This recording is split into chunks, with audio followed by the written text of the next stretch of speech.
திமுக பிறக்கும் முன்பே, திமுக என்கின்ற கட்சி 1949க்கு முன்பே வள்ளுவர் அவர்கள் திருக்குறள்ல ஆன்மீக கருத்துக்களை எப்பொழுதும் சொல்லி வந்திருக்கிறார்கள். ஏன் தந்தை பெரியார் அவர்கள் வள்ளுவரை பத்தி என்ன சொன்னாங்க? ஆரிய கைக்கூலி. தந்தை பெரியார் சொன்னது வள்ளுவன் ஆரிய கைக்கூலி. ஆரிய கருத்துக்களை திருக்குறள் வச்சு திரிச்சிருக்காரு. அதெல்லாம் ஒவ்வாத கருத்துக்கள்.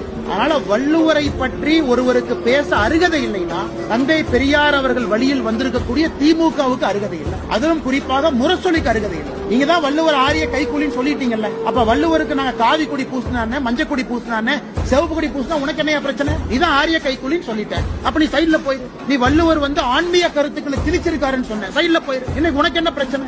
இவர் இந்த கலர் பூசிட்டாங்க, அந்த கலர் பூசிட்டாங்க. ஆனால் மறுபடியும் முரசொலிக்கு விடுதலையில தந்தை பெரியார் அவர்கள் திருவள்ளுவரை பற்றி என்ன சொன்னாங்க அப்படிங்கறத நாளைக்கு தலையாங்கமா போட்டீங்கன்னா சால பொருந்ததா இருக்கும்.